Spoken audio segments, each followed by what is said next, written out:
a lot of things have been on my mind since our season's ended. The Blue Jays season ended a few weeks ago, and fans still dealing with the disappointment of how it all ended, and that includes Blue Jays president Mark Shapiro, who spoke today in his season-ending media availability and spoke about his hopes for the future of the team. The expectation that we're going to build a championship caliber team. The expectation will be we build a team capable of winning the World Series next year. It was within reach, but the Jays just weren't able to make it to the postseason this year. While the remaining MLB teams play towards winning the World Series, the Jays are left to figure out what went wrong and how to fix it.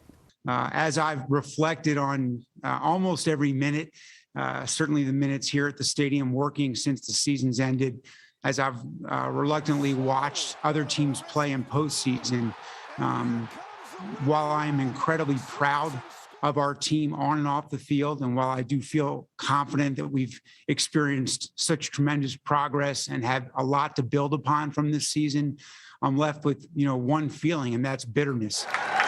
Some of the biggest questions surrounding the Jays and their roster is free agents Marcus Semien, Robbie Ray, and Steven Matz. I'm confident in the body of work and confident in the approach. Obviously, we would love to sign all three of those guys back. I can talk about each of them and how strongly we feel about them as teammates, as performers, as players, and as people. And they're guys that we're going to go into the market and compete for. But I'm not a believer that you have to sign anyone back. I'm a believer that you have to get better. Even if you don't follow the Blue Jays, you most likely have heard the story about how they were forced to play the last season and a half in the United States because of border restrictions because of the pandemic. Now that they were able to return home for the last few months of their season, Shapiro addressed the constant question what improvements they're going to do to the Rogers Center.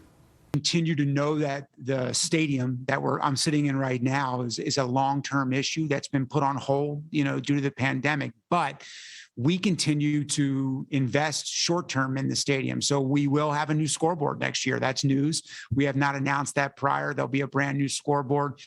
But the biggest kind of capital project that's left for the Blue Jays to consider is, how do we either address, Rogers Center through a significant renovation or a new stadium at some point. And while Jays fans wait with anticipation to see what the club does, enjoy this moment of a dog casually crashing Mark Zoom. For City News, I'm Lindsay Dunn.